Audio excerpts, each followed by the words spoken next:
du réseau Habitat Logement en partenariat avec l'ADCF et le cabinet Espace Cité sur le thème la mixité sociale, concept et mobilisation des politiques de l'habitat.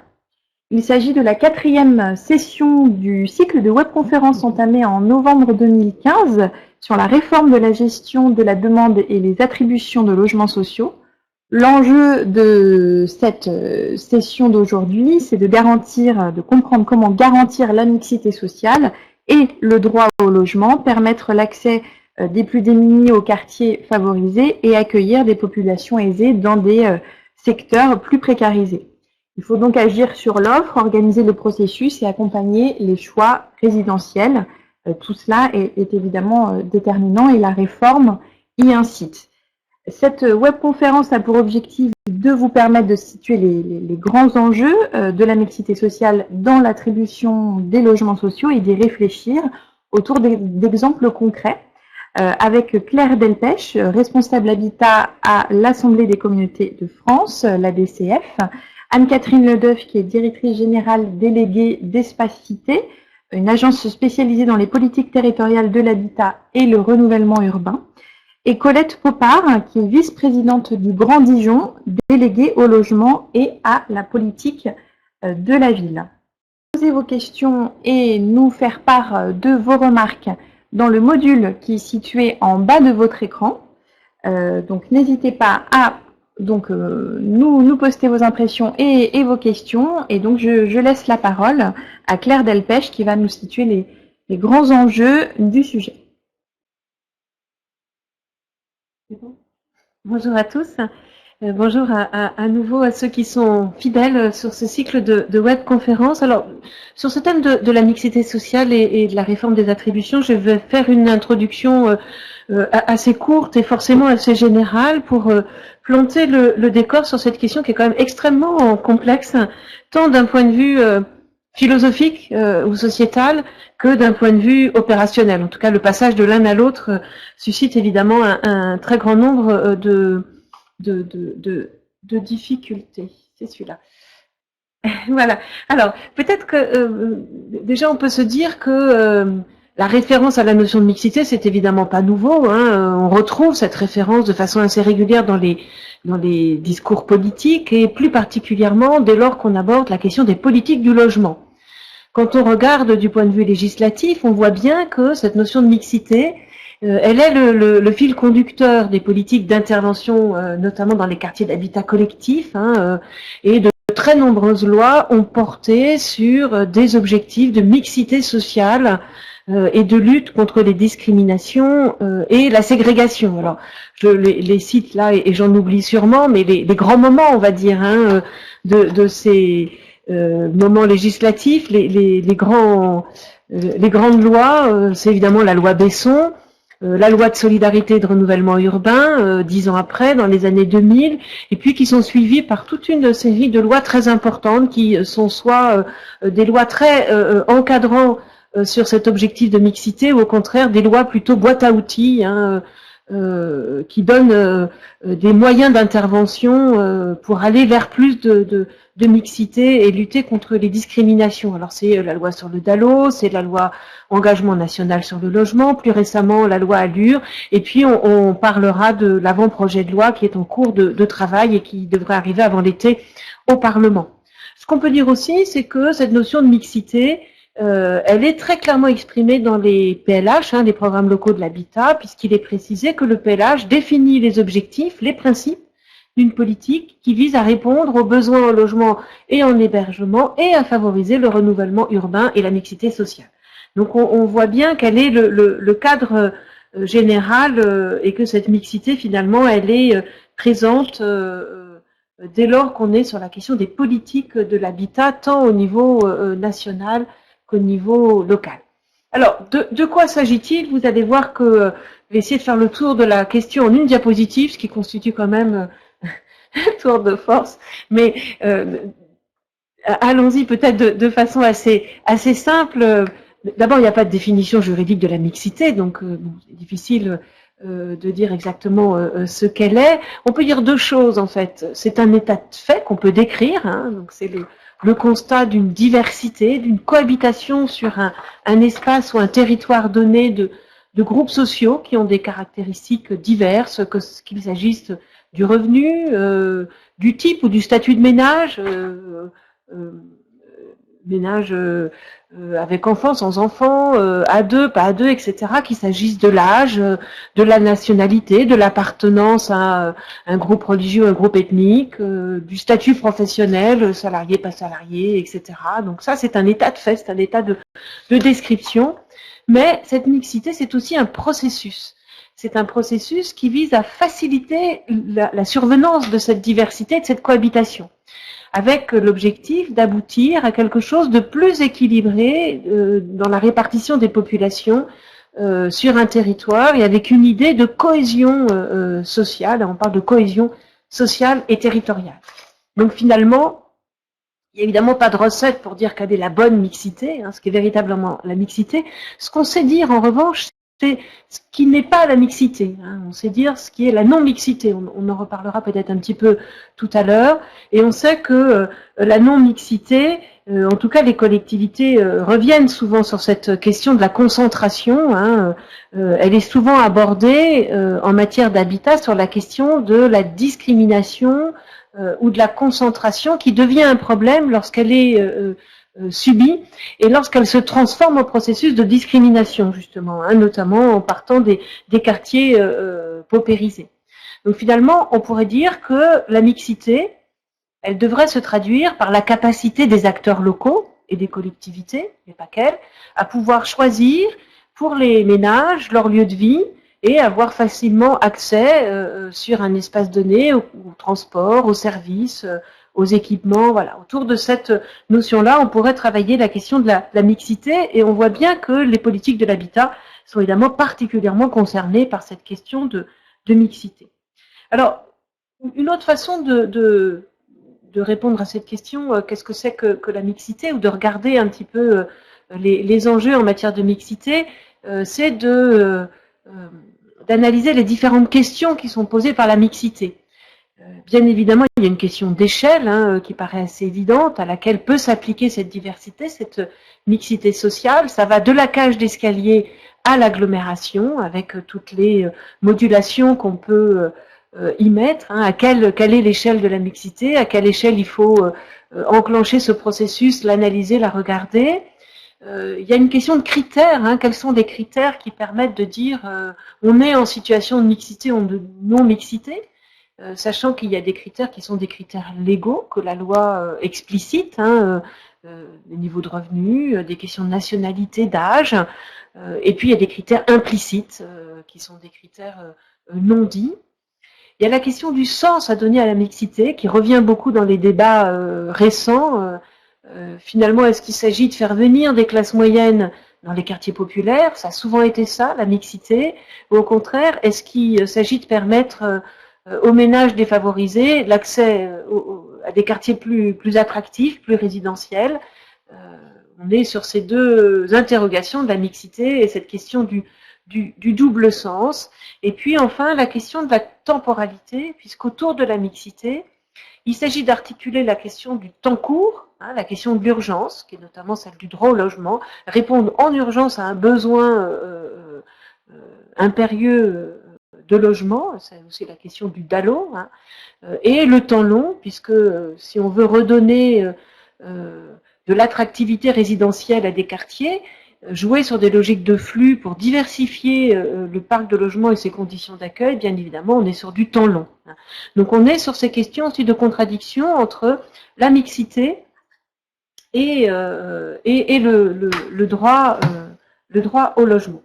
Alors, d'une façon assez générale, ce qu'on peut voir dans les textes de loi, mais aussi dans les leviers que mobilisent les collectivités pour faire jouer cette mixité et pour favoriser cette mixité, finalement, on retrouve souvent deux leviers qui sont mobilisés simultanément, à la fois le levier de la production, puisqu'il va s'agir d'agir sur l'offre de logement, sur la construction en particulier, faire en sorte à ce qu'il y ait des logements sociaux là où il n'y en a pas, ou là où il n'y en a pas assez. C'est notamment les lois autour de la SRU et le quota de 20 puis de 25%, donc a été retravaillé dans différents textes. La question, c'est les moyens d'action pour opérer un rééquilibrage territorial de l'offre, et c'est là-dessus que les collectivités peuvent intervenir, au travers de l'ensemble des outils de territorialisation, au travers des outils d'urbanisme aussi. Le plan d'urbanisme intercommunal, le PLUI, en fait partie, mais c'est aussi la capacité à agir peut-être sur le type de logement qui va être concerné. Est-ce qu'on fait plutôt du PLAI? Est-ce qu'on fait plutôt du PLS? Donc évidemment sur les loyers, et puis sur les équipements qui vont pouvoir accompagner ces politiques de production. Mais c'est aussi, second levier, les politiques d'attribution, puisqu'on va là se mettre en position d'organiser la mixité en veillant à la bonne répartition de l'offre, à sa diversité, à sa capacité et à son adaptation, à sa capacité à répondre aux besoins et aux revenus des ménages, en faisant attention, en ce qui concerne les politiques de production, à faire en sorte, si on veut favoriser la mixité, à créer du logement qui soit économiquement accessible, donc plutôt sur un côté PLAI, et si on est du côté du levier politique d'attribution, en respectant les choix des ménages, sans opérer de discrimination, c'est-à-dire travailler à la fois le stock nouveau, mais aussi le flux nouveau, mais aussi le stock de logements, sachant que bien évidemment dans les territoires, on est face à une très très grande diversité de situations. Si on veut respecter évidemment les choix des ménages sans faire de discrimination. On parlera peut-être tout à l'heure de la question des refus. Ce qui est sûr, c'est que de plus en plus, les textes s'appuient sur les intercommunalités, qui sont des véritables chefs de file. On va voir que l'avant-projet de loi les met vraiment en position de responsabilité pour s'emparer de ces deux outils, les politiques de production dans le cadre de la délégation des aides à la pierre, et puis les politiques d'attribution, le PCI étant ciblé ici comme étant la bonne échelle en fait, l'échelle des bassins d'habitat, des bassins d'emploi, pour opérer ces rééquilibrages en faveur de la mixité. Alors, on pourrait avoir l'ambition, mais la webconférence n'est pas adaptée, mais ce serait intéressant de se lancer dans une exploration de ce que font les différentes communautés pour favoriser cette mixité. Le projet de loi qui est en cours, dont on parlera de façon plus approfondie à la prochaine séance qui est le 14 avril, actionne, revient sur ces deux leviers en leur donnant un éclairage encore plus centré sur la mixité, puisque son objectif principal, en tout cas pour le volet logement, c'est d'améliorer la mixité à l'échelle des quartiers, des immeubles, en agissant bien sur ces deux leviers qu'on retrouve, l'occupation du parc existant, donc les politiques d'attribution, et la diversification en matière de production de logements. Il y a une mesure phare du projet de loi, de façon plus concrète, qui va concerner directement les politiques d'attribution, qui est le fait d'imposer à l'ensemble des bailleurs sociaux, mais aussi des collectivités, d'ailleurs ça pourrait être précisé ici, et des réservataires, de consacrer au moins 25% des attributions hors quartier prioritaire politique de la ville, hors QPV, aux demandeurs les plus pauvres.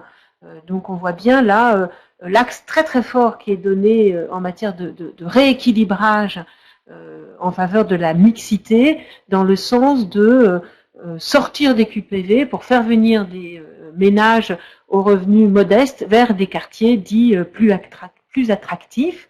L'objectif de 25%, dans le cadre du projet de loi, il va s'apprécier à l'échelle de chaque communauté qui a la compétence habitat et qui dispose au moins d'un QPV sur son territoire, donc une très grande partie quand même de l'ensemble des intercommunalités, qu'elles soient communautés d'agglomération urbaine, métropole bien sûr, mais aussi de nombreuses et très nombreuses communautés de communes. Il va concerner l'ensemble des réservataires du parc social, des bailleurs sociaux, mais aussi les collectivités et les collecteurs d'action logement, chacun sur son contingents respectifs. Il va concerner à la fois le stock et le flux, c'est-à-dire les nouveaux entrants et les locataires en mutation. Il va concerner les locataires les plus pauvres qui vont être appréciés à partir du premier quartile des demandeurs enregistrés sur le PCI dans le système national d'enregistrement de la demande, le SNE. Et enfin, il va permettre d'offrir des modulations entre bailleurs dès lors qu'il y aura mise en place par le PCI, par la communauté, d'un accord collectif, c'est-à-dire d'un engagement sur ces questions de mixité, avec toujours la menace évidemment du pouvoir de substitution du préfet si ces quotas ne sont pas mis en place et appliqués. Alors je propose qu'on ne rentre pas trop aujourd'hui dans le détail de ce projet de loi parce qu'on en reparlera à la séance du 14 avril, mais peut-être simplement mettre en valeur ce que je soulignais tout à l'heure, c'est-à-dire le fait que les intercommunalités vont être en situation de responsabilité pour piloter ces politiques de peuplement et que bien évidemment ce quota entre guillemets de 25% des attributions hors quartier prioritaire à des ménages pauvres va avoir des répercussions très différentes selon d'un territoire à l'autre. Les EPCI, bien évidemment, sont dans des situations très diverses en fonction de la tension du marché du logement sur leur territoire, de l'antériorité dans ces politiques en matière d'habitat, du niveau d'intégration et de la relation qu'elles peuvent avoir développée au niveau local avec leurs communes. Ça suppose que préalablement, on ait défini évidemment un cadre national, mais aussi qu'il y ait capacité à donner souplesse aux déclinaisons locales, parce que bien souvent, ces politiques d'attribution, elles sont dans les mains des communes et des bailleurs sociaux. Ça suppose aussi pour les collectivités qu'il va falloir définir un cadre partenarial d'action qui doit s'appuyer sur des éléments de connaissance très fins de leur parc social et de l'occupation du parc social. Et ce cadre partenarial, il va être à construire avec l'ensemble des bailleurs, avec l'ensemble des acteurs, pardon, mais surtout les bailleurs sociaux, puisqu'il y a une question, bien évidemment, vous l'aurez compris, sur les loyers, et notamment sur la capacité à adapter les loyers aux ressources des ménages visés. Donc en conclusion, avant de passer peut-être la parole à Espace Cité, on est sur un sujet qui est d'une extrême sensibilité sur le plan politique, mais d'une extrême complexité sur le plan opérationnel, et c'est ce que nous allons essayer de décrypter un petit peu dans le cadre de cette webconférence. Merci beaucoup. Effectivement, nous allons passer la parole à Anne-Catherine Ledeuf, qui va effectivement rentrer dans le vif du sujet. Alors effectivement, pour bien resituer ce qui se joue dans les évolutions législatives à l'œuvre, loi Ville, puis loi Égalité et Citoyenneté, sur lequel on reviendra dans une prochaine webconférence, il nous est effectivement apparu important de rappeler un certain nombre de principes et réalités qui sous-tendent ce concept de mixité sociale et la manière dont les politiques locales de l'habitat peuvent y répondre au-delà même de ce que spécifiquement la réforme va porter.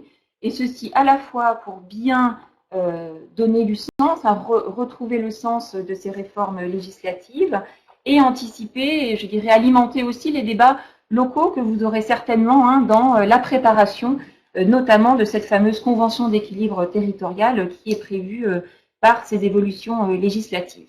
Alors, je vais revenir tout d'abord sur un certain nombre de réalités. J'ai repris ici, si j'arrive à vous montrer la diapositive, voilà, un certain nombre d'illustrations qui montrent à la fois combien les spécialisations sociales et territoriales restent marquées entre notamment les quartiers en politique de la ville et le reste des territoires dans lesquels ils se situent, ce qui est le nerf de la guerre de cette réforme, mais aussi combien ces situations recouvrent des réalités finalement assez différentes d'un territoire à l'autre, avec, selon les territoires, des difficultés ou des réalités plus ou moins prégnantes et des marges de manœuvre également qui sont assez différentes selon les contextes locaux.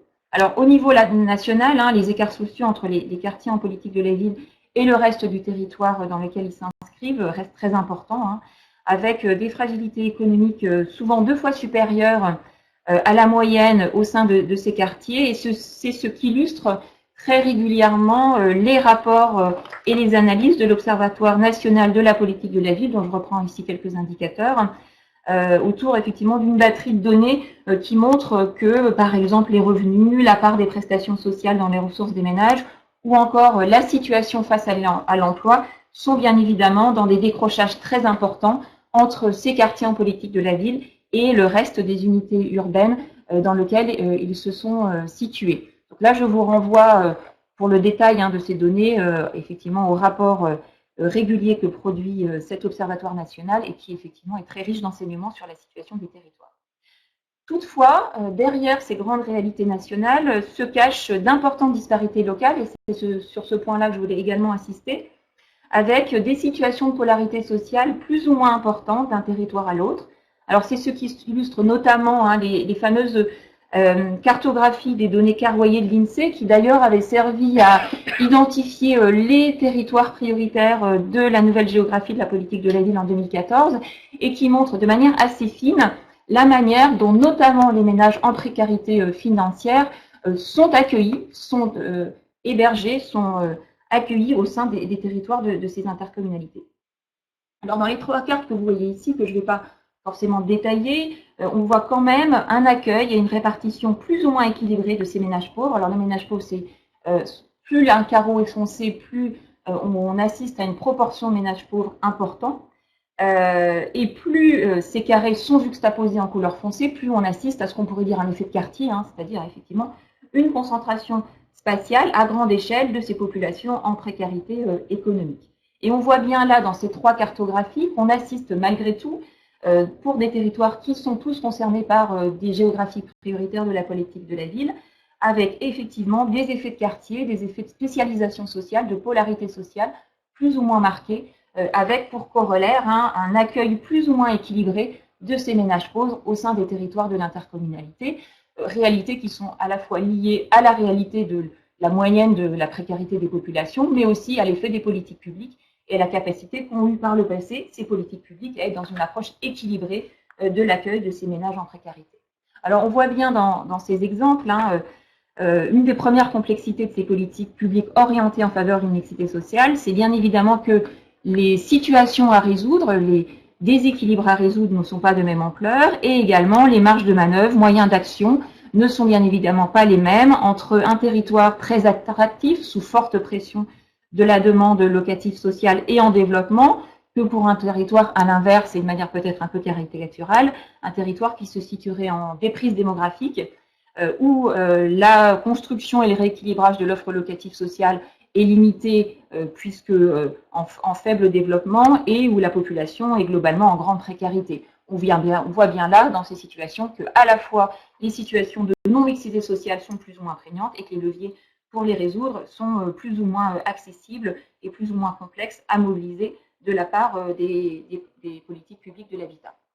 La deuxième complexité de l'exercice est liée au concept même de mixité sociale qui a été abordé par Claire Delpech, sur lequel je vais revenir assez rapidement, puisqu'on voit effectivement que ce concept de mixité sociale fait l'objet à la fois d'une très forte charge symbolique, mais souffre en même temps d'une très faible, d'une définition juridique assez peu rigoureuse, et qui effectivement est tout le jeu de balancier sur lequel il faut pouvoir travailler quand on est engagé dans des politiques en faveur de ces mixités sociales. Alors, ce concept de mixité, il souffre en particulier, là aussi je reviens sur ce qu'a dit Claire Delpech, mais sur un regard qui a été longtemps porté comme contradictoire entre mixité sociale et droit au logement. Et je crois qu'une des grandes vertus de la réforme telle qu'elle est proposée aujourd'hui, même si elle s'inscrit dans la continuité d'un certain nombre de principes déjà portés par la loi Besson, qui était une loi considérée comme anti-ghetto, mais qui interpellait fortement la question des solidarités communales dans l'accueil des plus démunis, selon cette considération un peu ancienne et un peu galvaudée malgré tout, on a tendance effectivement à opposer mixité sociale et droit au logement, considérant que le droit au logement, entendu comme en quelque sorte priorité d'accueil des ménages les plus précaires, s'opposerait à la mixité sociale, entendu à l'inverse, comme attribution privilégiée en faveur de ménages dits porteurs de mixité. Ces ménages dits porteurs de mixité, dans ce contexte, sont des ménages qui bénéficieraient d'une situation économique et sociale plus favorable. Donc on voit bien là tout le paradoxe qu'il y aurait à mener une politique qui doit satisfaire prioritairement et conjointement deux catégories de population que l'on oppose frontalement. D'un côté, les ménages les plus modestes au titre du droit au logement et de l'autre, les classes moyennes, si je puis dire, hein, au nom de la mixité sociale. Alors, ce qui est assez complexe de plus dans cette affaire, c'est que si le droit au logement fait l'objet d'une définition juridique assez robuste, en revanche, la mixité sociale est un concept effectivement beaucoup plus flou. Le droit au logement, c'est un droit fondamental hein, qui est inscrit dans la Constitution française au titre assez universel. Hein, la nation assure à l'individu et à la famille les conditions nécessaires à leur développement. Ça a été précisé par la loi Quillot qui effectivement institue le concept de droit à l'habitat. Ce qui est effectivement plus notable, c'est que depuis la loi Besson, effectivement, le droit au logement, c'est le droit au logement des plus démunis, entendu comme toute personne ou famille rencontrant des difficultés d'accès au logement. Tout ceci ayant par ailleurs été concrétisé par une obligation de résultat au titre du droit opposable au logement. Donc on voit bien là que sur la question du droit au logement, on est sur des concepts assez robustes et des résonances juridiques assez puissantes. En revanche, sur la question de la mixité sociale, on est dans un paradoxe beaucoup plus important. La mixité sociale ne fait pas l'objet d'une définition stabilisée ni réglementée, même si, effectivement, comme nous disait Claire Delpech, de nombreuses lois y font référence de manière extrêmement volontaire, et c'est également le cas de la loi Égalité et Citoyenneté. Alors, cette non-stabilité du concept est une des critiques qui est très fortement portée par l'univers de la recherche, hein, qui revendique par ailleurs un regard assez sceptique sur ce concept même, et qui donc exprime de manière assez générale un regard assez critique sur le sens et la portée de ce concept qui, effectivement, en cela, s'oppose assez frontalement, ou en tout cas est en opposition assez forte avec l'univers de l'action publique dans lequel, au final, on est en revanche dans une certaine forme de consensus sur les vertus de la mixité sociale et des effets positifs de cette mixité sociale, ne serait-ce que parce qu'elle fait référence au pacte républicain d'intégration. Et c'est là aussi un des points forts de la loi Égalité et Citoyenneté qui, comme vous savez, a été engagée au lendemain des événements de janvier en France. Donc on voit bien cette opposition hein, assez forte hein, entre un univers de la recherche qui critique hein, le concept et qui, par ailleurs, très régulièrement revient sur le fait qu'on n'a pas su démontrer en France les effets positifs de cette mixité sociale, et à l'inverse, l'univers politique qui, de manière assez évidente, considère que cette mixité sociale est porteuse de bénéfices dans effectivement la capacité à intégrer un certain nombre de populations et être porteuse de liens sociaux. Alors je vous renvoie, là je n'ai pas le temps de rentrer dans les détails, mais sur un certain nombre de travaux effectivement universitaires qui ont pu effectivement pointer de manière assez consensuelle entre chercheurs hein, ce paradoxe de la mixité sociale qui fait l'objet d'un fort engouement politique sans pour autant qu'on ait pu en démontrer de manière très robuste les effets, dont un des derniers rapports qui est celui de Thomas Kirschbaum hein, qui pointe par ailleurs des risques de discrimination sur lesquels je reviendrai également dans la suite de mon exposé. Alors, je me suis permis ce développement un peu long, puisqu'effectivement, ces concepts ont toutes les chances de revenir hein, dans les débats que vous porterez localement autour de la réforme de ces attributions. Je vais maintenant revenir sur un certain nombre d'éléments de méthodologie, au-delà, encore une fois, de la question de la loi Égalité et Citoyenneté de la loi Ville, mais autour également aussi d'un certain nombre de leviers très concrets que la loi Égalité et Citoyenneté pointe comme permettant d'aller plus loin sur cette question des mixités sociales, notamment dans la production de logements et dans les processus d'attribution, que ce que le cadre réglementaire avait permis de porter jusqu'à présent.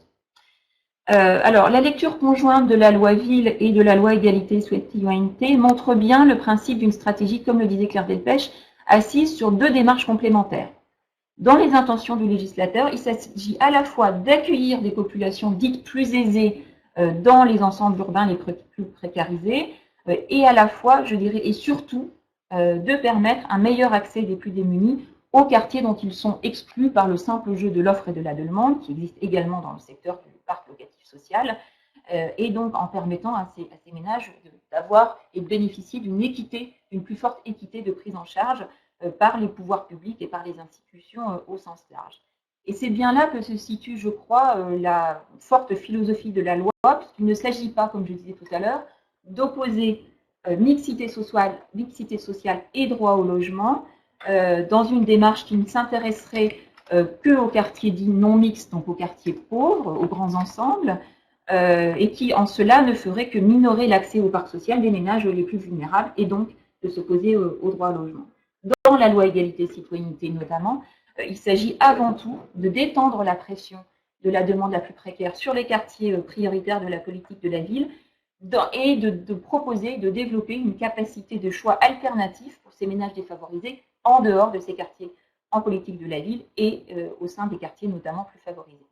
Et c'est bien évidemment en cela que l'échelon de l'intercommunalité est la bonne échelle et trouve sa pertinence, puisque ce n'est qu'à une certaine échelle qu'on est en capacité d'agir à la fois sur les quartiers les plus précaires et à la fois sur des propositions alternatives des quartiers dits plus favorisés, dans lesquels effectivement on pourrait à la fois accueillir des populations plus précaires, détendre la pression sur les quartiers prioritaires et accepter politiquement de minorer l'accès de ces populations à ces quartiers à partir du moment où on a pu leur proposer des choix alternatifs.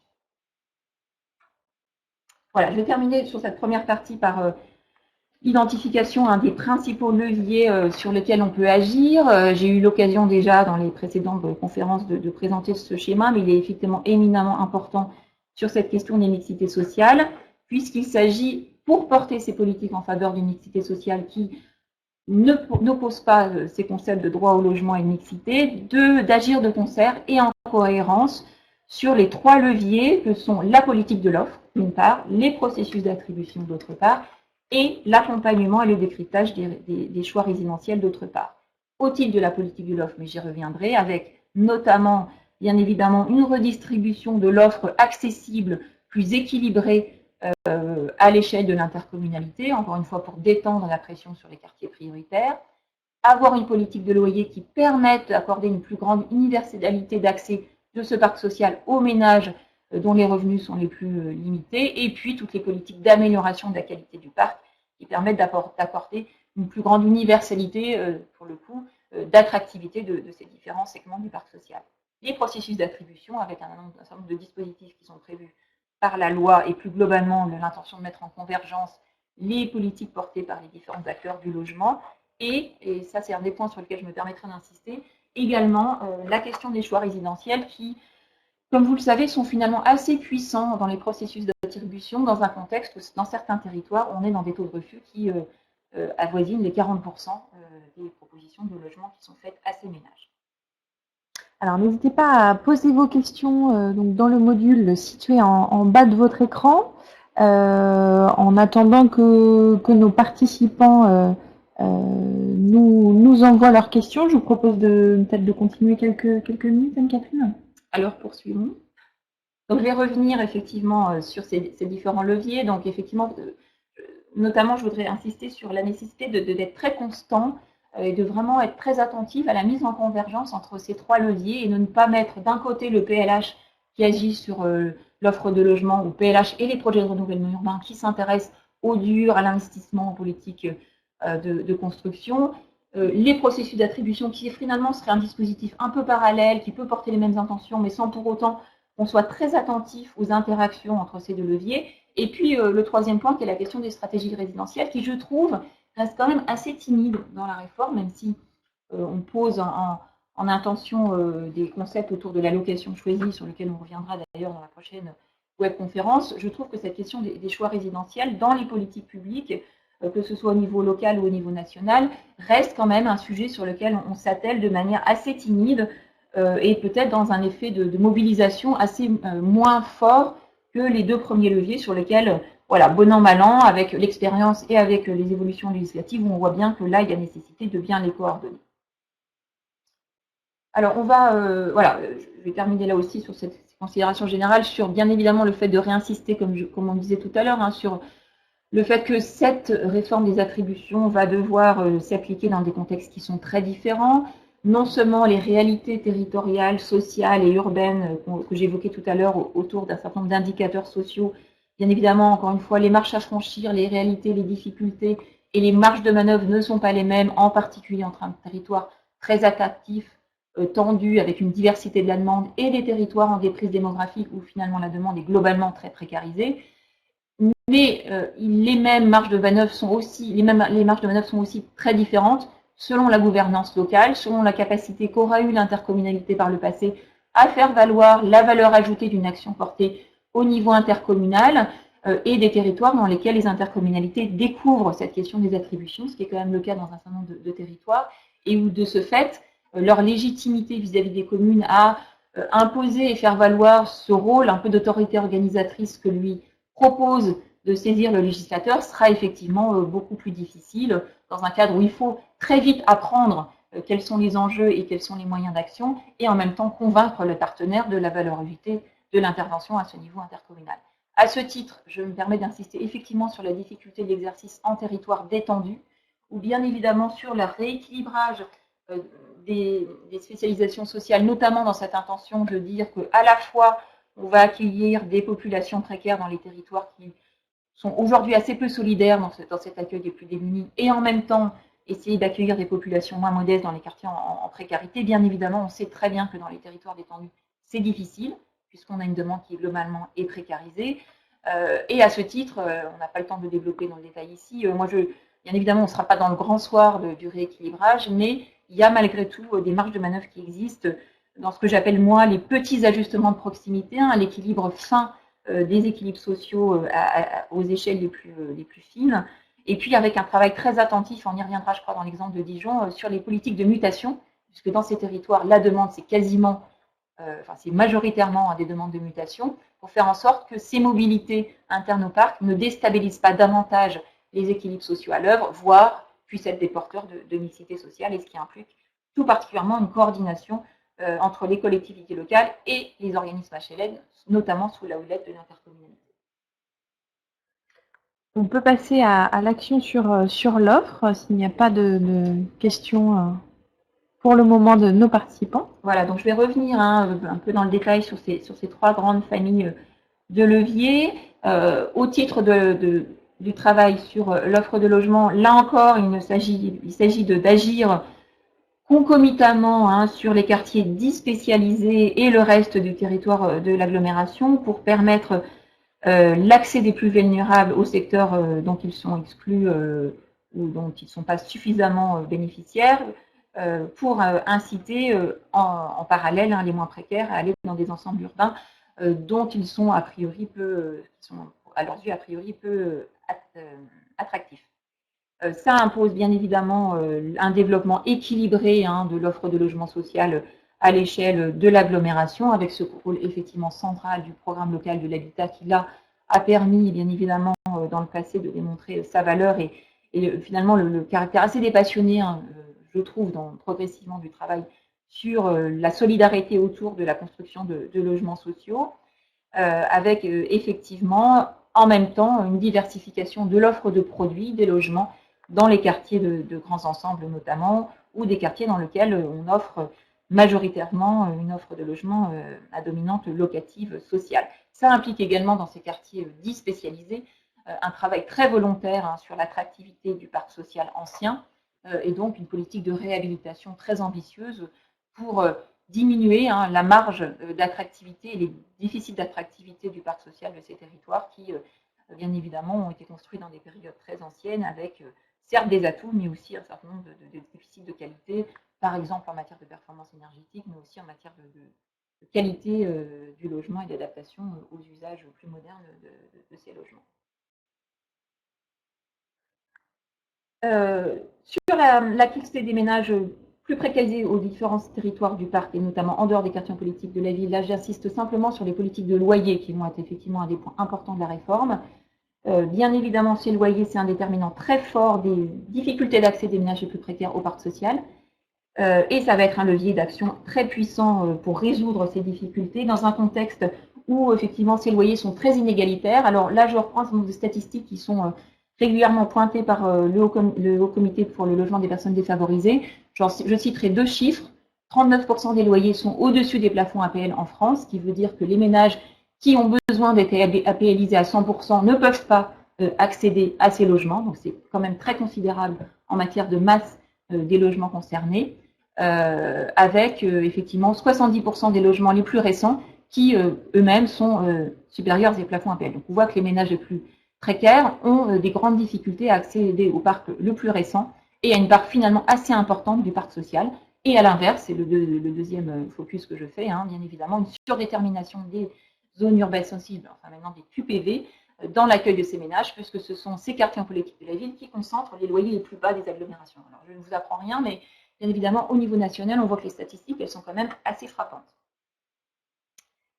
Je ne vais pas rentrer non plus dans le détail hein, de l'enjeu de l'action spécifique sur l'offre dans les quartiers de grands ensembles ou les quartiers spécialisés en matière de parc locatif social. Je me permettrai simplement d'insister sur la nécessité d'inscrire ces démarches dans le temps long des politiques publiques, dans un contexte où à la fois on peut se satisfaire du bilan positif du premier programme de renouvellement urbain, hein, qui est un des leviers très puissants pour redonner de l'attractivité à ces territoires, mais en même temps, on voit bien aussi la fragilité des résultats obtenus et la nécessité de poursuivre l'action sur ces territoires par une démarche tout aussi volontaire sur la gestion du parc social et bien évidemment au titre de la gestion du parc social sur la question des politiques d'attribution dans un contexte où on sait bien évidemment que ces politiques d'attribution ont aussi des effets quotidiens très forts sur le renouvellement de l'occupation sociale de ces patrimoines. Ces politiques d'attribution, bien évidemment, sont tout aussi déterminantes que l'action sur l'offre pour obtenir ce rééquilibrage de l'occupation sociale des patrimoines dans un contexte où effectivement dans certains quartiers qui ont des taux de rotation du parc social assez importants, on renouvelle l'occupation de ces patrimoines en 10 à 15 ans. 10 à 15 ans, c'est la durée finalement de réalisation d'un projet de renouvellement urbain, hein, puisqu'on sait très bien que la première vague du programme national a mis une dizaine d'années à se réaliser. Finalement, 10 ans, c'est le temps d'un PRU, c'est aussi le temps de l'action quotidienne sur les attributions. Ça peut paraître beaucoup plus lent, mais finalement, on est dans des échelles de temps qui sont tout à fait comparables. Alors, facteur tout aussi déterminant de l'action sur l'offre, mais peut-être plus complexe à appréhender. Donc ça, c'est l'objet de ce schéma. Je ne vais pas rentrer dans le détail, mais voilà, ce schéma a la vertu de vous montrer la complexité du dispositif. Au contexte de gouvernance très éclaté des systèmes d'attribution, système d'attribution encadré par un millefeuille de dispositifs réglementaires et contractuels très importants entre le niveau national, départemental, intercommunal, communal, avec par ailleurs les systèmes propres aux organismes HLM qui échappent aussi à ces échelles territoriales. Dans ce contexte, je pense qu'il faut quand même retenir, c'est que les dispositifs prévus par la réforme au niveau intercommunal doivent avant tout être appréhendés comme l'opportunité d'une meilleure mise en cohérence de tout ce millefeuille, davantage que comme une couche supplémentaire de complexité qui viendrait rajouter, encore une fois, dans ce millefeuille de complexité juridique et réglementaire. Complexité qu'on le retrouve également dans les modalités de gestion opérationnelle de ces attributions, avec de nombreuses filières d'accès au parc locatif social, de nombreuses instances de pilotage, tout ceci effectivement conduisant le demandeur de logement social à être très perdu vis-à-vis de ce dispositif, mais aussi peut-être les collectivités locales, les intercommunalités qui découvrent ces questions, effectivement, doivent, dans un certain nombre de cas, exprimer un grand désarroi hein, par rapport à la capacité à agir sur des dispositifs qui présentent une telle complexité, à la fois en termes juridiques, mais aussi en termes d'instances de processus d'attribution, avec effectivement ces filières entre le droit commun et les filières spécifiques d'hébergement, mais aussi de DALO, mais aussi tous les droits de réservation hein, qui sont la grande complexité du système français dans l'accès au parc social. Je vais terminer cette partie sur les processus d'attribution pour insister sur quelques leviers hein, sur lesquels vous pouvez agir pour favoriser une plus grande mixité sociale. Je suis obligée d'aller assez vite hein, puisque le temps nous est compté, mais il s'agit de leviers à la fois réglementaires, tels que prévus par la loi actuelle et par la réforme, levier réglementaire prévu par la Convention d'équilibre territorial sur laquelle on reviendra, je pense, dans la conférence consacrée à égalité et citoyenneté, les politiques de loyer sur lesquelles on a déjà insisté, mais qui est aussi un point très important de la réforme, ou encore la mise en commun de la demande au travers des fichiers partagés, sont effectivement des dispositifs réglementaires qui permettent d'agir de manière concertée sur ces politiques d'attribution en faveur d'une mixité sociale. Et puis il y a aussi à côté de ça des outils d'initiative locale, comme la mise en place de systèmes de cotation, sur lequel on reviendra là aussi dans une webconférence future, le financement de la vacance, hein, qui a été imaginé et utilisé par un certain nombre de territoires, qui montrent leur rapport, ou la gestion plus concertée des mutations, sur lesquelles on reviendra là aussi la semaine prochaine, mais aussi sur des techniques de commercialisation des logements sociaux dans les territoires dits peu attractifs, qui sont pour le coup des leviers d'initiative totalement locales, hein, sur lesquels on voit bien qu'à différentes échelles et dans des démarche plus ou moins associant un nombre d'acteurs plus ou moins large, on peut agir de manière complémentaire pour favoriser une approche plus équilibrée des politiques d'attribution et de l'occupation de ce parc social. Je termine sur cette partie sur les attributions en matière de processus, sur un point de vigilance sur lequel on est déjà venu, mais sur lequel je souhaite insister. Les politiques de peuplement portées en faveur d'intentions de mixité sociale doivent être très attentives à ne pas avoir d'effet préjudiciable sur l'accès au parc locatif social en faveur de populations concernées par des pratiques pouvant être discriminatoires. Dans l'accès au parc locatif social, on sait qu'on ne peut pas utiliser un certain nombre de critères pour minorer l'accès de ces publics à l'accès au parc social. Dans la presse cette semaine, il y a eu un retour sur une jurisprudence autour du critère d'origine dans l'accès au parc social. Donc ça, c'est un critère qui est connu. Mais il y a d'autres critères sur lesquels il faut être attentif, parce que ça peut être aussi des critères qui, dans le sens commun, au niveau local, peuvent être des critères qu'on considère comme relevant de la mixité sociale, la situation de famille, les fameuses familles monoparentales sur lesquelles un certain nombre d'acteurs sont très attentifs dans les équilibres sociaux au niveau de certains quartiers. C'est un facteur qui peut être considéré comme un facteur de discrimination. L'âge aussi, les ménages sous un certain âge ou les populations jeunes, c'est aussi un critère qui peut être considéré comme discriminatoire dans un contexte où, par ailleurs, le lieu de résidence ne peut pas être invoqué pour minorer l'accès au parc social du fait de la loi Ville, mais aussi du fait d'un certain nombre de principes qui seront réaffirmés par la loi Égalité et Citoyenneté. Donc soyez très attentifs pour vos politiques de mixité sociale à ne pas pointer des critères relevant de ces pratiques discriminatoires comme des critères considérés comme relevant de la mixité sociale. Alors, on a une question qui vient d'arriver. Hop. Donc, Madame Janeski, l'objectif des 25% d'attribution hors QPV pour les ménages défavorisés devra-t-il être intégré à l'accord collectif intercommunal? Je peux répondre à Anne-Catherine complète, c'est elle la spécialiste de cette question. Mais la réponse me semble évidente. Oui, il faudra de toute façon coordonner l'ensemble de ces outils. Donc le 25% doit être intégré dans l'accord collectif. Alors, c'est aussi effectivement une relative complexité du système, puisque effectivement, au titre de toute cette réforme, on peut considérer qu'il y a deux types de publics sur lesquels une intention d'approche plus équilibrée au niveau intercommunal peut être portée. Les ménages en situation de pauvreté économique, donc effectivement ces fameux ménages pauvres, dont la définition d'ailleurs n'est pas totalement stabilisée dans la réforme, mais qu'il s'agira d'accueillir plus fortement en dehors des quartiers en politique de la ville, et les publics prioritaires, au sens du PLPD ou du Code de la construction, qui pour une partie d'entre elles d'ailleurs recouvrent les mêmes ménages, mais qui ne font pas l'objet de la même définition. Donc, il s'agira, dans les dispositifs que vous mettrez en place localement, d'être attentif au rééquilibrage à la fois au titre de cette règle des ménages pauvres et à la fois au titre de l'accord collectif intercommunal qui, effectivement, prévoit un certain nombre de cibles. Donc, bien évidemment, un des objectifs, c'est de faire en sorte qu'ils soient accueillis plus fortement en dehors des quartiers en politique de la ville par le passé, avec là aussi la possibilité de déterminer des objectifs quantitatifs, notamment en flux d'attribution, pour faire en sorte que, par exemple, au lieu d'attirer 60% de ces ménages en quartier en politique de la ville, on ait des objectifs plus importants en dehors des quartiers en politique de la ville. On y reviendra dans l'exemple du Grand Dijon, puisque ça fait partie des points qui ont fait l'objet d'objectifs quantifiés de la part de réflexion de la part de l'agglomération de manière assez précise. Alors, il n'y a pas d'autres questions. Alors, si, hop.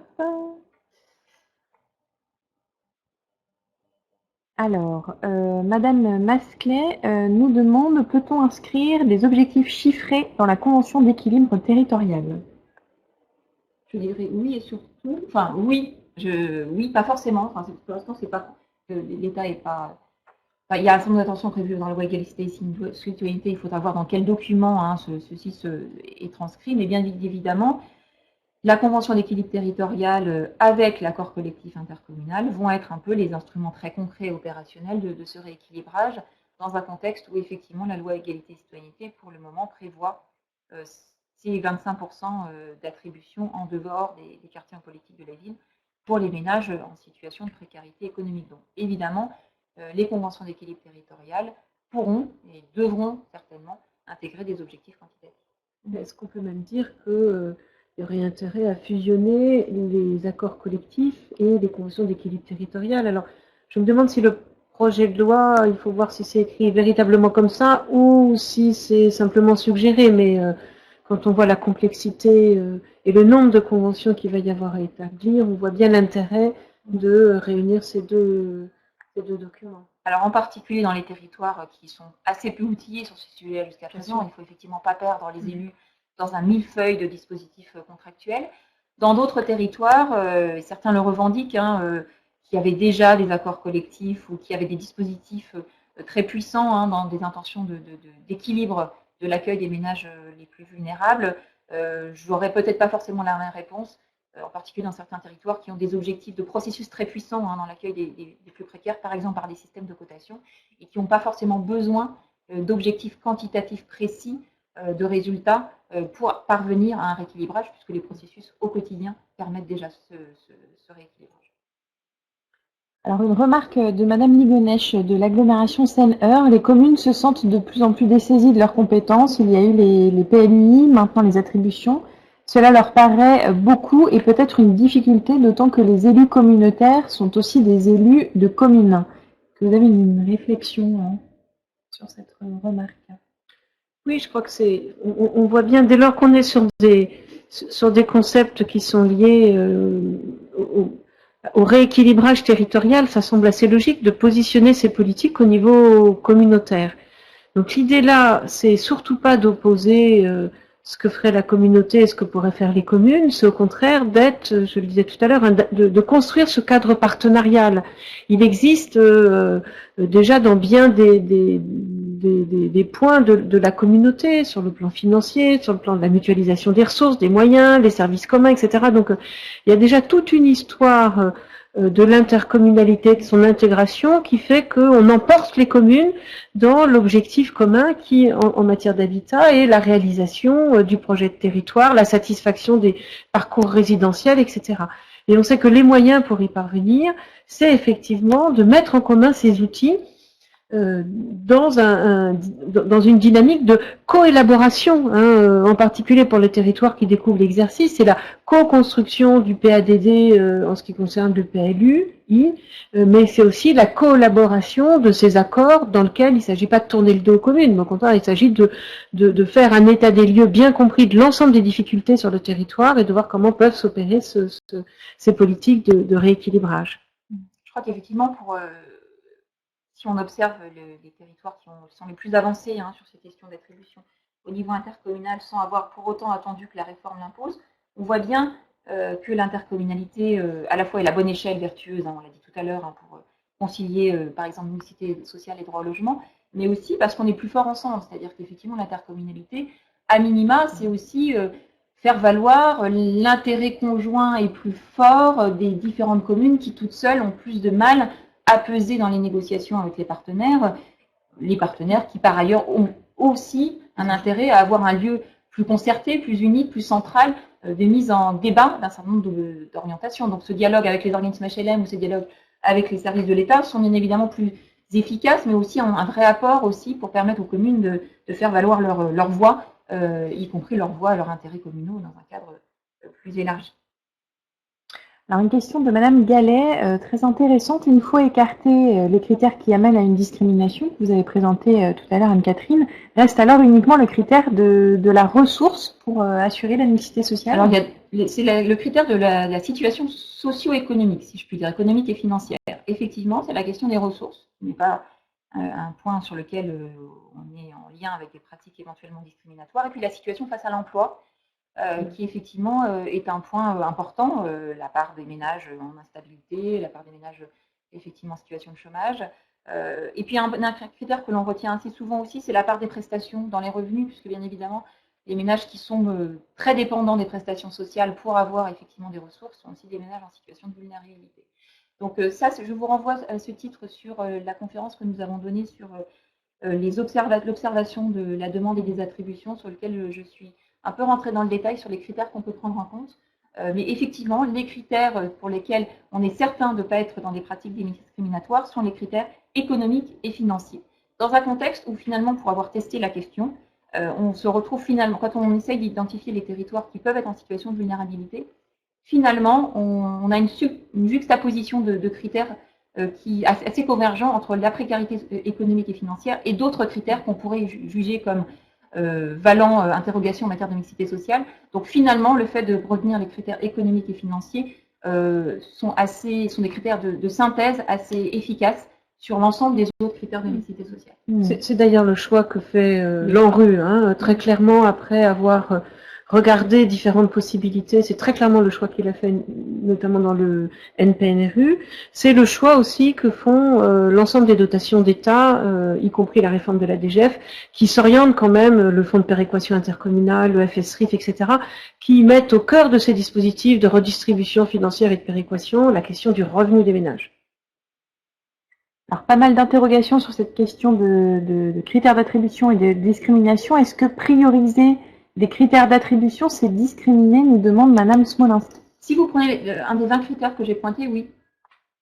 Oui, c'est ça. Tout à fait. C'est-à-dire que vous ne pouvez pas écrire des règlements de CAL ou vous ne pouvez pas pointer dans la Convention d'équilibre territorial l'un de ces 20 critères, puisque minorer l'accès au parc social sous critère effectivement de l'un de ces 20 indicateurs, c'est une pratique discriminatoire.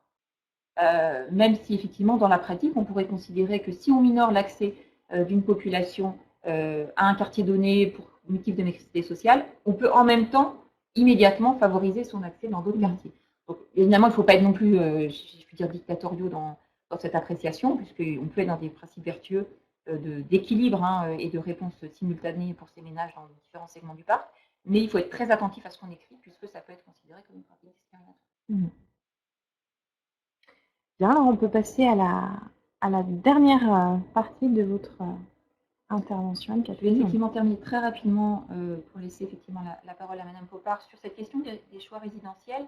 Troisième facteur déterminant dans l'accès au logement et dans son occupation sociale. Comme je disais tout à l'heure, c'est un facteur, moi il me semble, sur lequel les politiques publiques se penchent de manière encore assez réservée, avec toutefois une prise de conscience quand même grandissante de l'impact de ces choix dans la gestion quotidienne du parc social, dans un contexte où, comme je le disais tout à l'heure, sur certains territoires, on a 40% des attributions qui font l'objet d'un refus de la part des ménages à qui on propose un logement.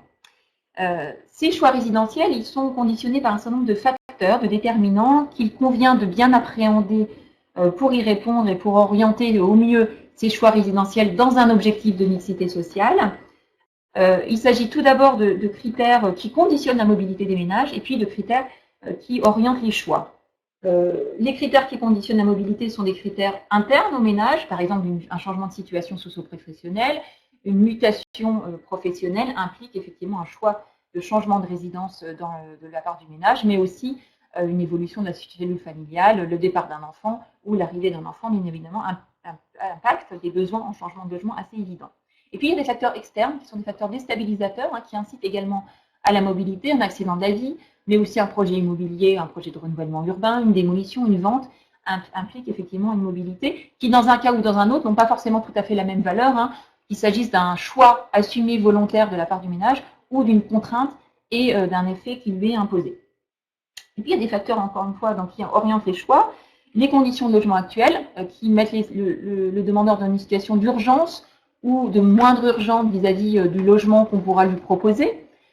Et puis, un point également qui est effectivement très important dans une question de mixité, qui sont l'appréciation du rapport de voisinage, de ses voisins, du territoire dans lequel on pense symboliquement pouvoir se référer en matière de statut social. Ces stratégies d'évitement ou de regroupement sont effectivement aussi des vecteurs très puissants des choix résidentiels des ménages et en second rang des marges de manœuvre dont vous bénéficierez pour accueillir les ménages dans un principe d'équilibre social dans différents quartiers. Tout ceci dans un contexte assez difficile qui est le caractère extrêmement administré de l'accès au parc social en France à plusieurs titres. D'une part, du fait de l'expression d'une demande très normalisée, depuis l'uniformisation de l'expression de la demande par le CERFA, on a des critères d'attente et de qualification du besoin en logement qui sont très limités et qui ne permettent pas toujours une expression assez précise et réelle des aspirations des ménages.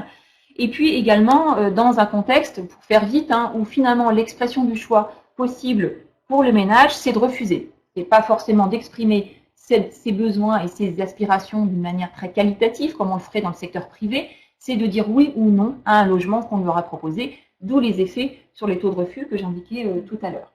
Ces refus des ménages, c'est une des raisons pour lesquelles effectivement il y a une prise de conscience de plus en plus forte dans les territoires de devoir être plus attentif à ces besoins fins et ces expressions de la demande des ménages dans un contexte assez paradoxal où bien évidemment en secteur détendu, ça peut paraître assez normal que les ménages refusent puisqu'ils ont le sentiment d'avoir une capacité de choix importante, non seulement dans le parc social, mais aussi vis-à-vis du parc privé. On a des gens concurrentiels entre le parc social et le parc privé qui sont assez importants, mais c'est plus étonnant dans les secteurs tendus, où pour autant on a quand même des taux de refus importants, et qui là, un certain nombre de travaux ont pu le démontrer, sont l'expression d'un sentiment de captivité des ménages qui savent qu'ils vont rester 5 ans, 10 ans, 15 ans dans le même logement parce que les politiques de mobilité ne sont pas assez efficaces et parce qu'on est dans des secteurs suffisamment tendus pour qu'au final, on n'arrive pas à avoir une fluidité des attributions au regard des mobilités internes au parc social. C'est un point sur lequel on reviendra la semaine prochaine, sur les mobilités au sein du parc locatif social, mais c'est aussi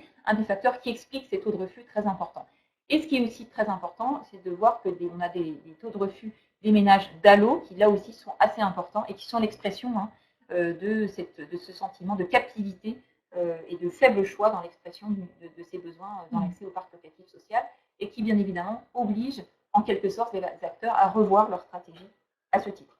Donc là, je renvoie à ce que j'ai indiqué tout à l'heure, des techniques de commercialisation plus volontaristes, notamment dans les quartiers dits peu attractifs, pour essayer de redonner du choix peut-être plus important dans ces territoires et aussi valoriser leurs atouts et leurs évolutions dans le temps, mais aussi un certain nombre de dispositifs sur lesquels on reviendra la semaine prochaine. Merci donc Anne-Catherine pour cette intervention très riche. Donc je rappelle pendant donc de mixité sociale. Voilà, je vous laisse la parole, Madame Popard. Oui, merci, bonjour. Alors, j'ai écouté avec intérêt tout ce qui s'est dit et on va y revenir concrètement sur l'application de ce qui est fait dans le Grand Dijon. Tout d'abord, quelques mots sur la capitale de la Bourgogne-Franche-Comté, le Grand Dijon, une communauté urbaine depuis le 1er janvier 2015.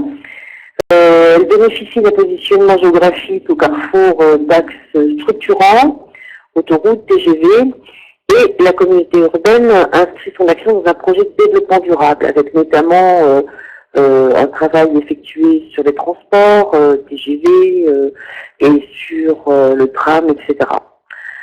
L'engagement du Grand Dijon en faveur de la cohésion sociale et territoriale se traduit par une politique environnementale forte, avec un réseau de chaleur urbain qui a été mis en place, une politique de transport volontariste, je vous le disais, tramway, pistes cyclables, et surtout une politique de l'habitat initiée en 2001 dès la création de la communauté urbaine, communauté d'agglomération à l'époque, dans le cadre du premier PLH. Là, si vous me le permettez, je voudrais vous dire quand même qu'il faut une volonté politique forte, et c'est le début de tout. Et s'il n'y a pas ça, rien n'est possible. En 2001, par exemple, dès l'élection de François Rebsamen, maire de la ville de Dijon et président de la communauté d'agglomération, la première mesure qui a été prise, ça a été d'obliger de n'accorder les autorisations de construire que si chaque opération comportait un certain pourcentage de logements à loyer modéré.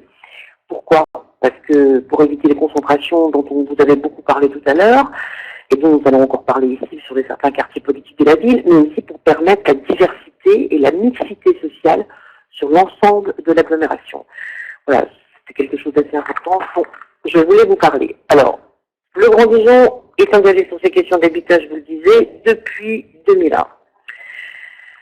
Son deuxième PLH a été adopté en 2009. Entre 2010 et 2014, ce sont en moyenne 640 logements à loyer modéré qui ont été financés chaque année, hors reconstitution en rue. Au 1er janvier 2014, le Grand Dijon avait 24 035 logements à loyer modéré, contre 22 036 au 1er janvier 2009, soit 2000 logements en plus. Pour mémoire, 647 logements ont été démolis durant la période dans le cadre de l'ANRU. Cette production s'est appuyée sur la base des principes suivants: le respect d'un rééquilibrage territorial sur les 24 communes de l'agglomération, 82% de la programmation localisée dans les 4 communes déficitaires au regard de la loi SRU, et 50% de la reconstitution en rue localisée hors ZUS. On a parlé de la loi SRU tout à l'heure, bon, 20%. Il faut savoir aujourd'hui, mais tout le monde le sait, que ces 20%, cette loi n'est pas respectée aujourd'hui. Beaucoup de communes ne respectent pas ces 20% de logements à loyer modéré et préfèrent payer des pénalités plutôt que de construire des logements à loyer modéré. Donc il faut aussi qu'à un moment donné, l'État fasse le nécessaire pour que les lois soient respectées. 58% des logements financés en plus, 27% en PLAI et 20% en PLS. C'est pour vous montrer la diversité qui est apportée dans les différentes constructions qui sont mises en place. Évidemment, une attention particulière sur la performance environnementale énergétique avec une labellisation BBC. Dès 2003, donc, le Grand Dijon s'est engagé pour la cohésion sociale et territoriale de son territoire, en œuvrant en matière de politique de la vie et de rénovation urbaine. En fait, ce qu'on veut faire, ce qu'on a voulu faire, c'est faire de ces quartiers des quartiers comme les autres, quoi, où il fait bon vivre. Je n'ai pas entendu parler du tout à l'heure de sécurité et tranquillité dans ces quartiers. C'est quand même un des aspects les plus importants qui permettent d'attirer une autre population qui va aider à la mixité sociale pour ces quartiers. Donc le choix s'est concrétisé pour le positionnement d'agglomération comme pilote de la première convention de rénovation urbaine d'agglomération, convention pour l'ensemble des quartiers d'agglo. Entre 2005 et 2015, le nombre de quartiers concernés est passé de 4 à 7, dans 5 communes différentes. Le montant d'investissement est passé de 181 millions d'euros à 383 millions d'euros. Les objectifs de diversification ont été tenus sur les 2 principaux quartiers. Le taux de logement à loyer modéré est passé de 58 à 44 pour les quartiers qui en avaient le plus, sur le quartier du Mal à Chenauve, et de 70% à 57% pour le quartier des Grésilles à Dijon. Alors, la politique de l'habitat et de rénovation urbaine du Grand Dijon a porté essentiellement sur une politique de l'offre, avec création, amélioration, diversification de l'offre de logement sur l'ensemble du territoire. Et le Grand Dijon a engagé en même temps les prémices d'une réflexion sur le peuplement au travers de 2 points. La gestion des relogements dans le cadre du PRU et la mise en place d'un fichier partagé de la demande. Ce travail a été fait et n'aurait pas pu être fait s'il n'y avait pas eu une collaboration complète et entière avec les bailleurs, je dois le dire, et l'ensemble des communes. Tout à l'heure, quelqu'un a posé une question sur les communes et le Grand Dijon, des communes qui se sentent dessaisies de leur politique de peuplement. Pas du tout, parce que le Grand Dijon est une communauté de destin, et les communautés urbaines sont des communautés de destin, et c'est ensemble que nous définissons des politiques, et notamment les politiques de peuplement dont nous parlons aujourd'hui. Donc, au moment du PRU est également apparue la nécessité de partager l'information sur les demandeurs, et nous avons mis en place dès 2010 le fichier partagé de la demande, grâce à cette collaboration dont je vous parle avec les bailleurs et l'association régionale des bailleurs. Nous avons travaillé, le Grand Dijon, nous avons travaillé sur cette question, et aujourd'hui il y a un fichier unique de la demande qui permet à chaque bailleur d'avoir accès à la demande de chaque demandeur de logement et de pouvoir travailler sur l'ensemble de l'agglomération l'attribution de ces logements. Une petite parenthèse, bon, peut-être une concurrence qui peut intervenir entre les bailleurs, à surveiller, c'est ce que nous faisons aujourd'hui tous ensemble. Il ne faudrait pas que les bailleurs, à travers ce fichier unique, ce numéro unique des demandeurs, ce fichier unique, puissent prendre les bons locataires aux autres bailleurs et qu'il y ait une concurrence malsaine qui se mette en place. Et ça, nous y travaillons, et je dois dire que le travail qui est fait est un travail important et tout le monde travaille dans le même sens. Globalement, cela répond aux objectifs, source de données importante pour le Grand Dijon et ses partenaires, une meilleure connaissance pour l'ensemble des bailleurs de l'ensemble des demandeurs. Quelques chiffres peut-être pour 2015, 9 000 demandeurs, 3 194 entrées dans les lieux, soit environ 3 demandes, pour 3 demandes, une attribution, 340 jours de délai moyen d'attente. Ce qu'il faut retenir de ces 2 expériences de mise en place, une capacité du territoire à mobiliser mobiliser les bailleurs et les partenaires et à les faire travailler ensemble. C'est ce qui est, je vous disais, est très important. Convention de mixité sociale. Donc, le Grand Dijon s'est mobilisé pour mettre en œuvre cette réforme. Dans le cadre de l'élaboration du contrat de ville, la question du peuplement dans les quartiers est apparue très vite, bien entendu. Ainsi, c'est dans ce cadre que les premiers groupes de travail de peuplement se sont mis en place et ont permis de mener les premières réflexions sur la Convention de mixité sociale de la loi Lamy. En parallèle de l'élaboration de notre contrat de ville que nous avons signé le 6 juillet dernier, le Grand Dijon s'est lancé dans l'élaboration de la Convention de mixité sociale, avec un groupe de travail, etc. Premier temps, protocole de préfiguration de la Convention de mixité sociale, qui a été signé également le 6 juillet, en même temps que le contrat de ville. 5 orientations stratégiques, je vais très vite, poursuivre le développement de l'offre locative sociale sur l'ensemble de l'agglomération, j'insiste sur ce point, sur l'ensemble de l'agglomération, mobiliser l'ensemble des outils permettant de répondre aux enjeux de mixité sociale à l'échelle de l'agglomération également, répondre aux demandeurs de mutation de manière équitable, toujours à l'échelle de l'agglomération, se doter d'outils permettant un partage homogène de la connaissance de l'occupation, identifier les axes de travail communs permettant de travailler à l'attractivité du parc social dans les quartiers, souffrant d'un déficit d'image. Ces éléments pourront alimenter le document cadre de la conférence intercommunale du logement qui reste encore à écrire. Le deuxième temps a été l'élaboration de la convention en elle-même autour de 4 sujets importants et obligatoires: objectifs de mixité sociale et d'équilibre entre les territoires, objectifs fixés en fonction des revenus, vous en avez parlé, modalités de relogement dans le cadre des projets urbains, modalités de coopération entre les bailleurs et les titulaires du droit de réservation. La conférence intercommunale du logement, qui a été réunie le 16 mars dernier, a donné un avis favorable à cette convention. Donc on a mis par écrit tout ce dont vous avez parlé tout à l'heure. Il n'y a plus que maintenant à passer aux travaux pratiques. La conférence intercommunale du logement a été donc installée en janvier 2016. Elle réunit les maires des communes de l'agglomération, les services de l'État, les bailleurs et des associations. Durant la première séance d'installation, il était présenté un diagnostic du territoire en matière de demande de logement, ainsi que le travail conduit sur la convention de mixité sociale. Donc cette conférence intercommunale du Grand Dijon, du logement, a pris en charge la finalisation de celle-ci au travers d'un groupe de travail qui a été mis en place. Donc un groupe de travail a été mis en place et assurera le suivi et la mise en œuvre de la convention. Alors, disposition générale pour la convention de mixité sociale. Des groupes de travail se sont tenus tout au long de l'année 2015 pour l'écriture du document. Qu'est-ce que c'est qu'une mutation, etc. Mais également pour se mettre d'accord sur les contours exacts de cette convention. Les ménages relevant de la convention sont des publics ciblés par la loi, de la loi. Les ménages ayant des ressources inférieures au seuil des bas revenus. Ce seuil est défini localement à 40% des plafonds du plus.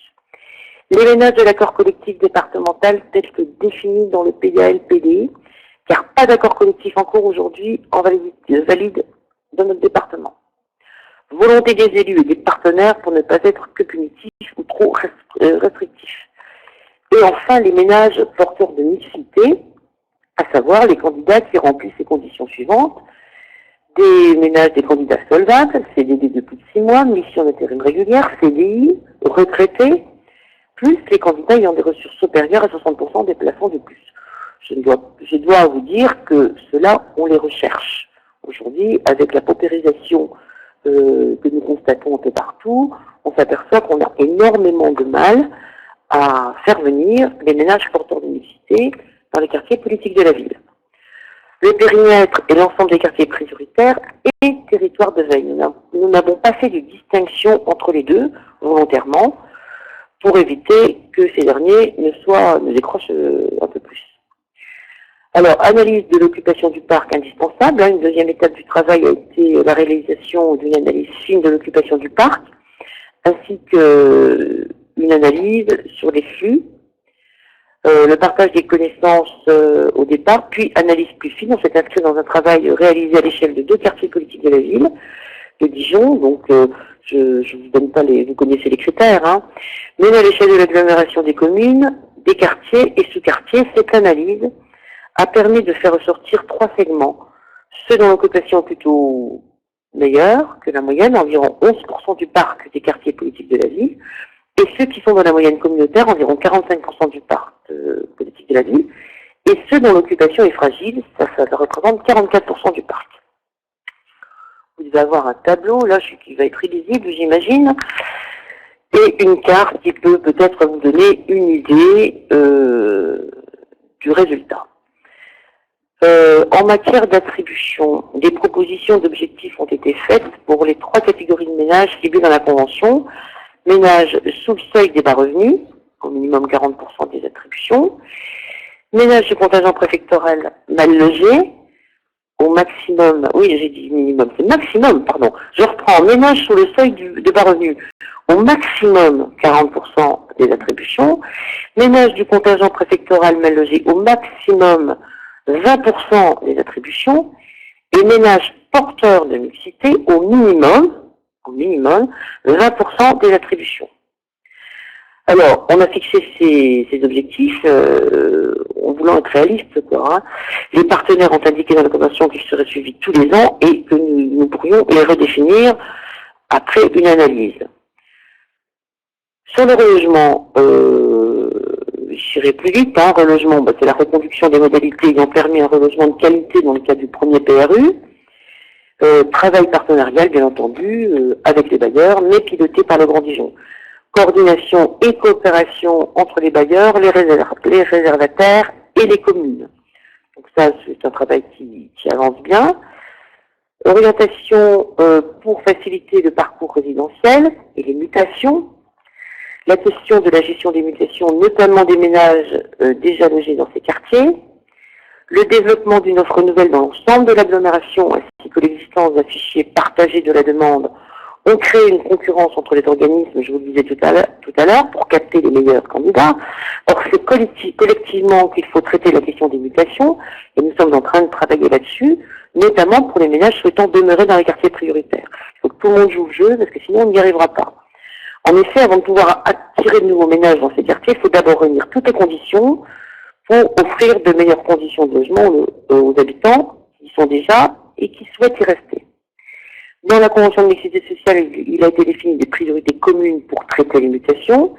Il faut maintenant aller plus loin. Dès le mois prochain, un groupe de travail réunissant l'État, les bailleurs, les communes, Action Logement va se réunir pour avancer sur ce sujet. Alors, peut-être ajouter 2-3 mots, si vous me le permettez, sur ce que j'ai entendu tout à l'heure et vous dire toute la difficulté que nous avons, nous, sur le terrain, concrètement, à assumer la loi DALO, qui, à mon avis, n'est pas une bonne loi. Je le dis, non pas parce qu'il ne faut pas loger les gens qui sont sans logement, c'est pas du tout ça, mais si vous voulez, c'est une loi qui est assez rigide et qui, finalement, fait passer en priorité des gens qui ne sont pas forcément. Qui oblige à loger des personnes qui sont expulsées du privé et qu'on oblige à reloger dans le public. Et qui en rajoute encore par rapport au public prioritaire de la préfecture, par rapport au contingent donc préfectoral, par rapport au PASPD, etc., etc. Donc moi je pense que ça a été quand même une difficulté supplémentaire. On s'aperçoit, et une des personnes qui est intervenue l'a dit tout à l'heure, on s'aperçoit aujourd'hui que les communes et le Grand Dijon ont très peu de marge de manœuvre pour gérer la mixité sociale, parce que avec tous les réservateurs, il nous reste, entre les financeurs, l'État, etc., les DALO, il nous reste très peu de marge de manœuvre, donc c'est vraiment un travail cousinat qu'il faut faire, hein, avec très peu de moyens.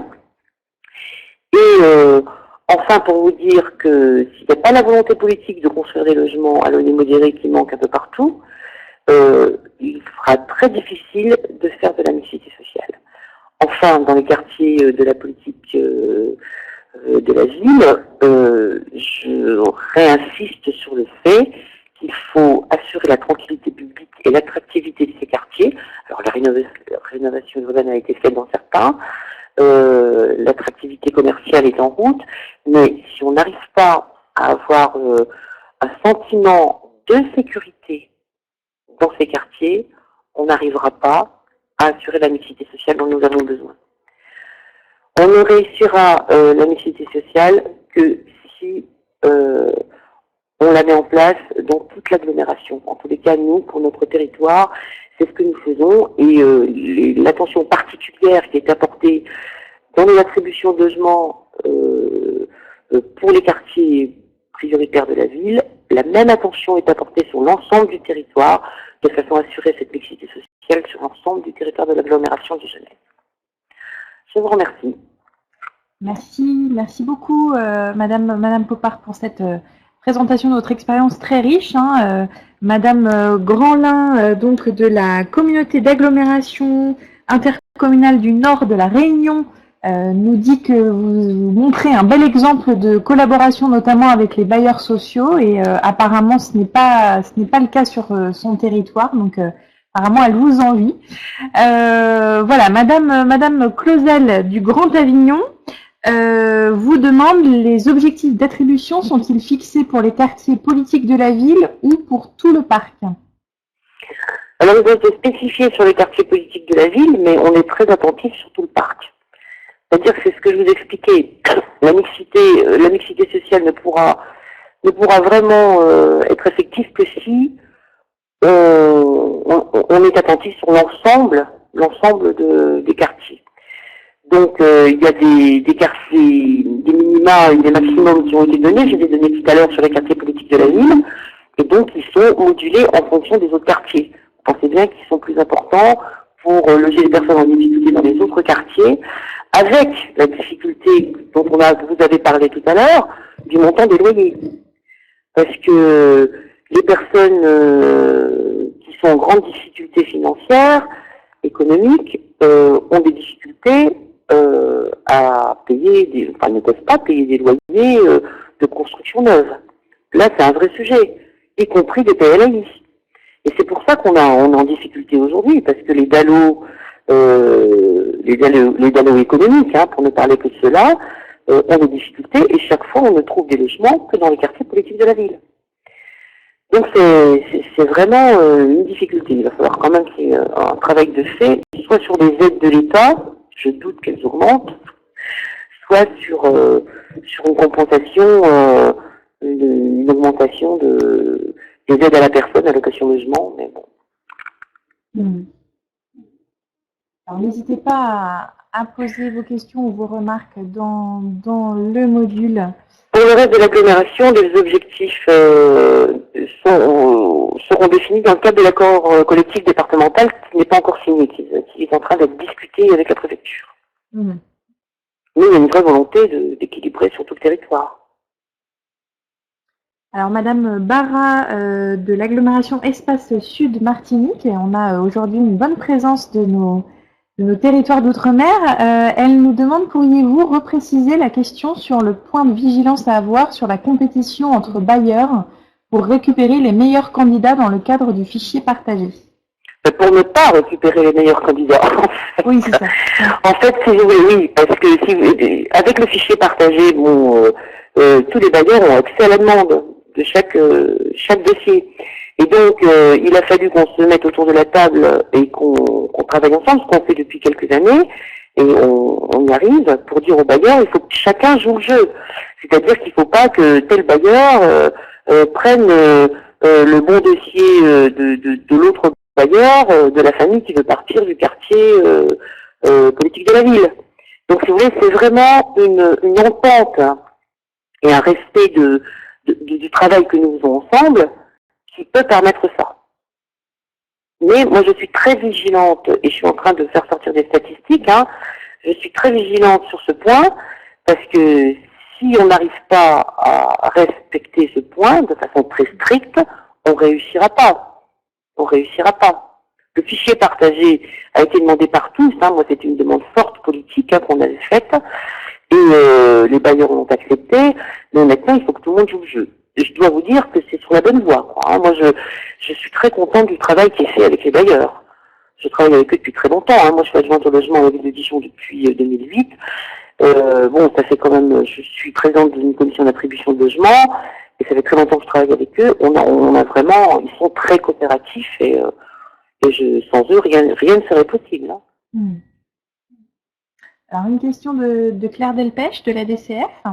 Oui, bonjour Madame Popard. Je crois que l'expérience dijonnaise est vraiment extrêmement intéressante et riche d'enseignements pour de nombreux territoires. J'avais une question justement sur ce fichier partagé et son articulation avec le SNE, puisqu'il est prévu d'aller vers une nationalisation du SNE. Comment est-ce que les choses se passent sur votre territoire entre fichier partagé et SNE? C'est quoi le SNE? C'est le système national d'enregistrement de la demande qui va Ah bon? s'imposer à l'ensemble des territoires, y compris aux territoires qui ont mis en place. Oui. Mais là, il y a un lien qui va être fait, si vous voulez, en articulation. C'est-à-dire que le lien de ce qu'on a fait va être fait avec ce qui est mis en place au niveau national. Sans perte d'information, parce que la crainte d'un certain nombre de communautés qui ont des fichiers partagés et qui sont dans cette perspective qui va devenir obligatoire de s'accrocher au SNE, c'est de perdre en qualité d'information au regard de ce qu'ils avaient avec leur fichier partagé. Mais écoutez, nous, en tous les cas, on n'a pas cette crainte-là aujourd'hui. Alors j'espère que c'est nous qui avons raison. Alors, une question de Madame Baz de la communauté de communes Faucigny-Glières.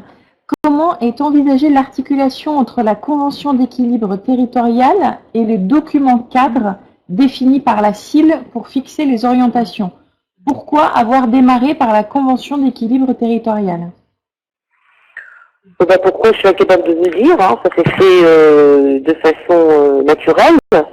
La CIL qu'on a mise en place donc au mois de mars a repris l'ensemble de ce qui a été fait de façon toute naturelle. Enfin, moi j'ai aucun problème avec ça.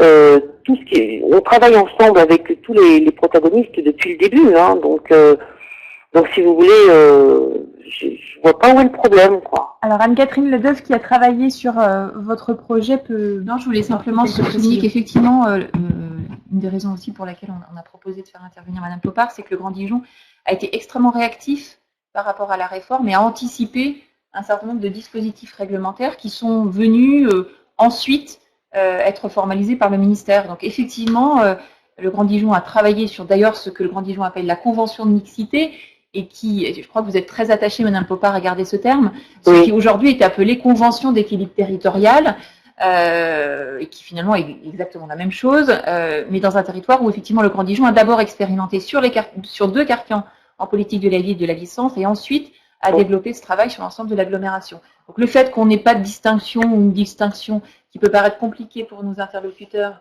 sur convention d'équilibre territorial et convention de cadre, c'est simplement parce que le Grand Dijon a travaillé sur sa convention de mixité au moment où on parlait de convention de mixité sans pour autant parler d'un document cadre qui serait différencié de la convention de mixité, ce qui d'ailleurs fait partie des complexités un peu de la réforme, sur lequel parfois on pourrait inciter au rassemblement dans un seul et même document.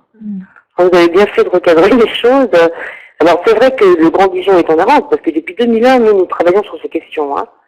Depuis 2001, dès notre élection, alors moi j'ai été élue dans l'opposition avant, donc c'est un sujet que j'avais déjà abordé, mais dès l'élection de François Rebsamen, maire de Dijon et président de la communauté d'agglo, on a travaillé sur ces questions. C'est pour ça qu'on est un peu plus en avance que les autres aujourd'hui. Alors une question de Madame Jejelski, donc de la communauté d'agglomération de Soissonnais. Comment sont déclinés les objectifs de votre convention d'équilibre territorial au sein des commissions d'attribution des logements? Certains élus craignent que ces objectifs ne se retranscrivent pas concrètement dans les attributions des CAL. Ben écoutez, dans les commissions d'attribution de logement, tous les élus, les maires de communes assistent. Hein. Donc le travail est fait en commun. Et les propositions concrètes, parce que là, pour le coup, c'est plus des textes de loi, hein, c'est des propositions concrètes de tel ménage en difficulté financière à tel endroit, etc. Donc les décisions sont prises avec, j'allais dire, avec l'accord des élus. Quoi, hein. Donc moi, ou alors j'ai pas compris la question, mais... Alors, est-ce qu'il y a d'autres remarques ou questions? Est-ce que vous vouliez ajouter Non, moi simplement je voulais effectivement peut-être insister sur effectivement un grand volontarisme politique du Grand Dijon sur cette question des et mixité sociale qui, encore une fois, a très vite vu l'intérêt d'une réforme qui était en marche pour s'en saisir et anticiper en quelque sorte ce que le législateur a ensuite envisagé. Ce qui est intéressant aussi dans cette démarche, c'est le fait qu'on est dans un territoire, on dit souvent la mixité sociale, c'est possible que dans les quartiers, dans les agglomérations très attractives, dans les grandes métropoles. On voit bien effectivement que le Grand Dijon, qui est un pôle d'importance au niveau des C'est une grande métropole. mais quand même aussi, oui, tout à fait confronté à une demande qui est celle qu'elle est, ce que vous indiquez, Madame Popard. Et effectivement, toute la subtilité, toute la finesse que ça implique à la fois dans la définition des objectifs et dans l'action au quotidien. Vous disiez tout à l'heure, Madame Popard, l'importance de la question de la sécurité. Ce qui est intéressant aussi dans l'expérience du Grand Dijon, c'est que la question des attributions, elle n'est pas gérée hors sol, elle est aussi gérée en lien avec la poursuite de l'attractivité des quartiers, l'action sur la sécurité, l'action sur la gestion locative, la GUP, tout ça pour faire en sorte qu'effectivement, on ne se donne pas des objectifs un peu incantatoires, mais que tout ceci aille dans le même sens.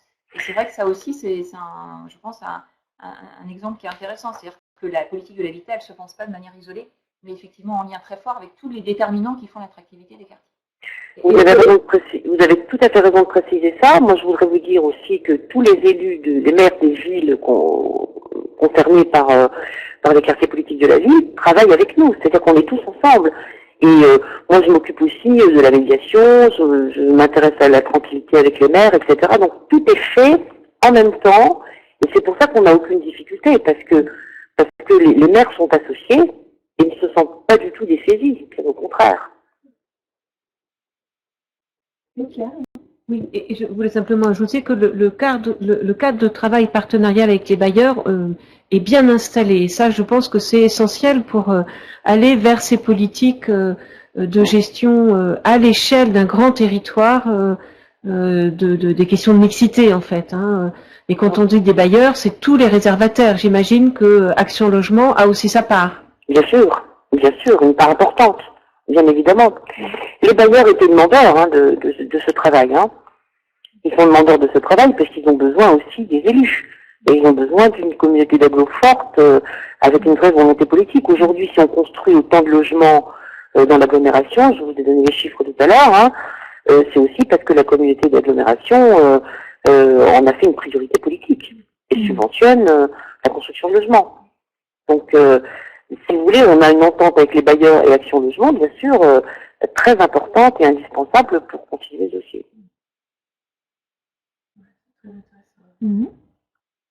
Alors, s'il n'y a pas d'autres questions, je vais remercier vivement Madame Popard du temps qu'elle nous a consacré pour présenter l'expérience très riche menée sur le Grand Dijon. J'en profite